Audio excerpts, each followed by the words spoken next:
everybody, welcome back to my channel. This is architect Aboli Deshpande and today we are going to talk about the 7 tips for best furniture layout. So let's get started.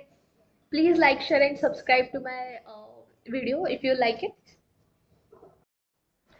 Okay, so हमारा first point है dimensions of the room. If you can see in this plan, यहाँ पे आपको दिख रहा होगा कि हम लोगों ने सारे dimensions ले लिए हैं. जब भी first meeting होता है या फिर second meeting होता है, जब भी हमारा finalize होता है, तब हम लोग सारे dimensions ले लेते हैं. इसके रूम के सारे रूम या फिर जो भी आपका अपार्टमेंट है उसके सारे डायमेंशंस हम लोग ले लेते हैं. उसके हिसाब से ही आपका पूरा फर्नीचर लेआउट बनता है कि कैसे कहाँ पे कौन सा फर्नीचर बिठेगा. उस हिसाब से हम लोग डिसाइड करते हैं. और डायमेंशंस लेते वक्त आपको ये ध्यान में रखना है, आपको ये भी डायमेंशंस लेने हैं कि एग्जिस्टिंग चीज़ें कहाँ कहाँ है, लाइक एग्जिस्टिंग स्विचेस कहाँ पे है, एग्जिस्टिंग पॉइंट्स उन्होंने कहाँ पे दिए हैं, ये भी आपको कंसिडर करना है. जब भी फर्नीचर लेआउट डिज़ाइन करेंगे तब हम लोग सिर्फ हॉरिजॉन्टली नहीं, वर्टिकली भी हमें सोचना होता है कि इसका हाइट कितना होगा. ओके. सो हमारा सेकंड पॉइंट है write down all the requirements of the client, कि जैसे क्लाइंट के रिक्वायरमेंट्स क्या है वो आपको नोट डाउन कर लेना है. कि जैसे कि यहाँ पे उनको कितने सीटिंग वाला सोफा चाहिए, फिर टीवी यूनिट वो कहाँ पे प्रेफर कर रहे हैं, उसका डिज़ाइन वो कैसे प्रेफर कर रहे हैं. आप चाहे तो एक पीपीटी या फिर प्रेजेंटेशन रेफरेंस इमेजेस का लेके जा सकते हो उनके पास में. And then you can ask them कि इसमें से उनको कौन सा पसंद आता है, तो उस हिसाब से हमको फर्नीचर लेआउट डिज़ाइन करने में बहुत आसानी जाती है. एंड उसमें आपको ज़्यादा ये भी नहीं करना होता है कि उसमें हमको एक टेस्ट पता चल जाता है कस्टमर का कि कैसे उनको पसंद है. या फिर अगर आप खुद आपका डिज़ाइन घर डिज़ाइन कर रहे हो तो उसमें आप देख सकते हो कि कौन कौन से रेफरेंस इमेजेस हैं. तो रेफरेंस इमेजेस आपको पिंटरेस्ट वगैरह में मिल जाएंगे आपके टेस्ट के हिसाब से, तो उसमें आपको क्या क्या पसंद आ रहा है वो एक यहाँ पे नोट डाउन कर लीजिए. एंड फिर नोट डाउन करने के बाद आपको पता चल जाएगा कि उस हिसाब से आपको डिज़ाइन करना है या फिर आपके इंटीरियर डिज़ाइनर को बताना है. ओके. तो ये रहा हमारा second point, that is the requirements of your house, कि कैसे कैसे आपकी रिक्वायरमेंट्स होगी. ओके. सो हमारा थर्ड पॉइंट है कि सर्कुलेशन. सर्कुलेशन मीन्स क्या, कि आप कहीं पे जा रहे हो, अगर ये इमेज में आप देख पाते हो तो इसमें आप देखिए कि यहाँ पे जो सोफे का ये है अलाइनमेंट है, और जो भी आपके सेंटर टेबल का अलाइनमेंट है वो एक दूसरे के बराबर डिस्टेंस पे है, ताकि आप अच्छे से बैठ आराम से बैठ के वहाँ पे रिलैक्स कर सके. फिर उसके बाद में ये रूम से वो रूम में जाने के लिए भी आपको एम्पल अमाउंट ऑफ स्पेस है. बेसिकली कैसे होता है कि घर में हमको 2.5 टू 3 फीट तक हम लोगों ने छोड़नी चाहिए सर्कुलेशन स्पेस, सो दैट आपको हमेशा इजी पड़ता है कि आप कैसे मूव करो ये रूम से वो रूम में. एंड उसमें आपको कोई मतलब दिक्कत नहीं आती है जब आपके घर में कोई छोटे बच्चे हो या फिर वो हो. तो आप ऐसे कर सकते हो कि आप फर्नीचर के जो कॉर्नर है उसको राउंड करवा सकते हो, सो दैट आपको कोई प्रॉब्लम नहीं आएगी बाद में कि कॉर्नर लग गया या फिर कुछ ऐसा हो गया. एंड इसमें सर्कुलेशन बहुत इंपॉर्टेंट होता है. चाहे तो आप एक मैप बना के, जैसे यहाँ पे दिख रहा है, एक मैप बना के उसके ऊपर ड्रॉ कर सकते हो कि पहले आप किधर से किधर जाओगे. फिर जैसे कि आप एंट्री से पहले हॉल में जाओगे, हॉल से फिर किचन में जाओगे, किचन से फर्स्ट बेडरूम, फिर सेकंड बेडरूम, देन बैल्कनी. तो आपका सर्कुलेशन कैसा रहेगा, आप वो पूरा ट्रेसिंग पेपर लेके उसके ऊपर पूरा ड्रॉ कर सकते हो, सो दैट आपको बाद में कोई भी दिक्कत नहीं आएगा कि यार यहाँ पे जगह कम हो गया या फिर वहाँ पे जगह कम हो गया, ऐसे आपके साथ नहीं होगा. तो ये टिप आप हमेशा ध्यान रखिए, सर्कुलेशन आपको हमेशा देखना है, हमेशा ध्यान में रखना है. ओके.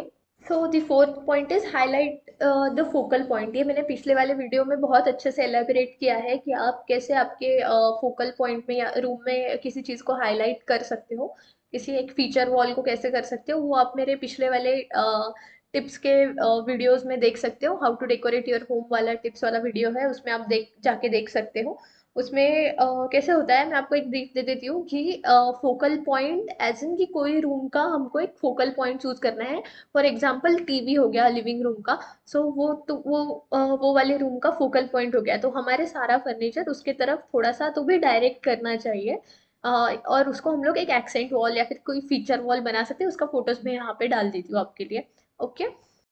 सो हमारा फिफ्थ पॉइंट है use light as an advantage. जैसे कि आपके घर में कहाँ पे विंडो है, कहाँ से नेचुरल लाइट आ रहा है, कहाँ पे एग्जिस्टिंग लाइटिंग दिया हुआ है, उसका आप लोग अच्छी तरह से यूज करें। जैसे कि कोई विंडो बहुत बड़ी है और वहां से लाइटिंग आ रहा है, तो आप वहां पे एक विंडो सीटिंग दे सकते हो। सो वहां पे बहुत अच्छा दिखेगा और वहां पे इफेक्ट भी बहुत अच्छा आएगा। सो उसको हम लोग लाइटिंग को एज एन एडवांटेज ट्रीट करना है, ना कि पूरा क्लोज कर देना है। क्योंकि कैसे होता है कि जब भी हम लोग फर्नीचर लेआउट डिज़ाइन करते हैं, उसमें लाइटिंग का बहुत ज़्यादा इम्पोर्टेंट रोल होता है। कि जैसे कहाँ पे कौन सा लाइट आएगा और क्या किसको फोकस करेगा कौन सा लाइट, उससे हमारा फर्नीचर हाईलाइट होता है। ओके। सो उस हिसाब से आप लाइटिंग कैसे चूज कर सकते हो। फॉर एग्जांपल, अगर आपने ट्रैक लाइट लगाया है, तो ट्रैक लाइट आपका किसके ऊपर फोकस कर रहा है, या फिर वो पेंटिंग्स के ऊपर फोकस कर रहा है, या कोई आर्टिफैक्ट्स के ऊपर फोकस कर रहा है, वहां पे फर्नीचर कैसा है, वो फर्नीचर का लाइट लगाने के बाद कौन से लाइट में कैसा इफेक्ट आता है। लाइक लाइट में भी तीन कलर्स होते हैं। डे लाइट होता है, वार्म वाइट होता है, उसके बाद एकदम जो वाइट वाला होता है, एलईडी जो वाइट मिलता है हमें, वैसा वाला भी वाइट होता है। तो उस हिसाब से आपको चूज करना है कि आप कौन सा लाइट कहाँ पे लगाएंगे, आपके यूज के हिसाब से। फॉर एग्जाम्पल, किचन में अगर आपको व्हाइट लाइट लगता है, सो दैट इज ओके, आप किचन में व्हाइट लाइट लगा सकते हो, क्योंकि वहाँ पे बहुत ज़्यादा सर्कुलेशन, वहाँ पे बहुत ज़्यादा फुटप्रिंट होता है। जैसे कि बहुत ज़्यादा काम हम लोग किचन में करते हैं बाकी जगह के हिसाब से घर में। ओके। तो हमारा सिक्स्थ पॉइंट है क्रिएट अ बैलेंस। जब भी आप फर्नीचर लेआउट करें, फर्नीचर डिजाइन करें, तभी आप ये इस चीज़ का हमेशा ध्यान दें कि आपको एक बैलेंस क्रिएट करना चाहिए, एक हार्मोनी होना चाहिए उनमें। कि जैसे कि कोई आपका फर्नीचर, ये वाला फर्नीचर वो वाले फर्नीचर को कॉम्प्लीमेंट कर रहा है। सो दैट तभी आपका फर्नीचर लेआउट अच्छा दिखेगा, और तभी आप जब फर्नीचर बनवाओगे तभी अच्छा दिखेगा, इसका आपको श्योरिटी होना चाहिए। और फिर जैसे कि आप लोगों ने सोफा दे दिया, उसके बाद में बुक शेल्फ दे दिया, थोड़ा सा आप सेटिंग क्रिएट कर रहे हो, थोड़ा सा वहाँ पे बैठने की भी जगह क्रिएट कर रहे हो। सो एक एक फ्लो में ये सारी चीज़ हो रही है। तो ये सब बैलेंस क्रिएट हो रहा है वो जगह पे। और अगर आप ऐसे करोगे कि सारा फर्नीचर एक ही साइड पे, एक ही कॉर्नर पे डालोगे, तो वो कॉर्नर बहुत ज़्यादा हेवी दिखेगा हमारा। फॉर एग्जाम्पल, लिविंग रूम में अगर आप सोफा आपका एल शेप में है, और उसके ही दो सोफे के बीच में आप वहीं पे सेंटर टेबल भी डाल रहे हो, ट्री भी डाल रहे हो, उसके बाद लैम्प भी डाल रहे हो, तो वो थोड़ा सा क्लटर दिख सकता है। उसके बाद में सारी चीजें वहीं पे, तो वो जो कॉर्नर हो गया हमारा रूम का, सो वो कॉर्नर थोड़ा हेवी लगेगा। बाकी के अगर दूसरी जगह पे वैसा नहीं है, तो आपको एक सिमेट्री क्रिएट करनी है, एक बैलेंस क्रिएट करना है। डिज़ाइन प्रिंसिपल्स पे भी मैं वीडियो लेके आने वाली हूँ, आप ज़रूर वो चेक कीजिएगा। इसमें जैसे मैंने आपको बैलेंस का एग्जांपल दिया, वैसे ही और किचन में भी आप देख सकते हो कि आपको हमेशा आपका ट्रायंगल क्रिएट होना चाहिए टेक्निकली, जैसे फ्रिज, सिंक और स्टोव का। तो उस हिसाब से आपका सर्कुलेशन इजी जाता है, और आपको वहाँ पे एक बैलेंस क्रिएट होता है आपके काम में। तो वो हमेशा आपको चीज़ ध्यान में रखनी है। तो हमारा सेवेंथ एंड लास्ट पॉइंट, और ये सबसे इम्पोर्टेंट पॉइंट है, कि यहाँ पे आपको कुछ कॉन्वर्सेशन एरियाज ऐसे क्रिएट करनी है। ये प्लान में अगर आप देख पा रहे हो, तो जैसे कि हमारा हॉल में एक कॉन्वर्सेशन एरिया बन रहा है, उसके बाद में बालकनी में भी सीटिंग दिया हुआ है थोड़ा सा ग्रीन ग्रास डाल के। तो वहाँ पे भी एक छोटा सा आपको कॉन्वर्सेशन स्पेस मिलता है।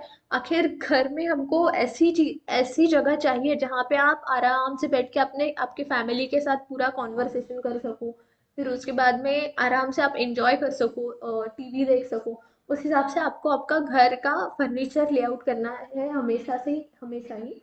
उसके बाद में जैसे कि आप किचन में देख पाते हो कि किचन में हमेशा हमको कॉन्वर्सेशन स्पेस थोड़ा सा कम मिलता है। तो वहाँ पे आप ब्रेकफास्ट काउंटर ऐड कर सकते हो, सो दैट सवेरे सवेरे कहीं आपको जाना है, तो फिर वहाँ पे ऑफिस वगैरह आप जा रहे हो, तो वहाँ पे बैठ के आप कुछ कॉन्वर्सेशन करो, या फिर फैमिली के साथ टाइम स्पेंड करो।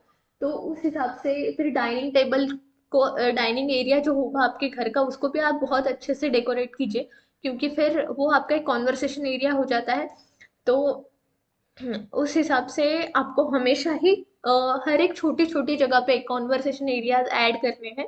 फॉर एग्जाम्पल, कि लिविंग रूम में आप सोफे का जो हो गया वो कॉन्वर्सेशन एरिया हो गया, किचन में हमारा ब्रेकफास्ट टेबल का कॉन्वर्सेशन एरिया हो गया, उसके बाद में बेडरूम में अगर आप चाहे तो वहाँ पे छोटा सा ऐसे एक क्रिएटिवली थोड़ा सा एरिया क्रिएट कर सकते हैं जहाँ पे बच्चे खेले भी, और आप उनके साथ खेलो और कॉन्वर्सेशन करो, वैसा भी आप कर सकते हैं। उसके बाद में अगर मास्टर बेडरूम है या फिर पेरेंट्स बेडरूम है तो वहाँ पे बालकनी है, अगर है तो वहाँ पे भी आप एक छोटा सा सिटिंग बालकनी में क्रिएट कर सकते हो ताकि वो कॉन्वर्सेशन कर पाए।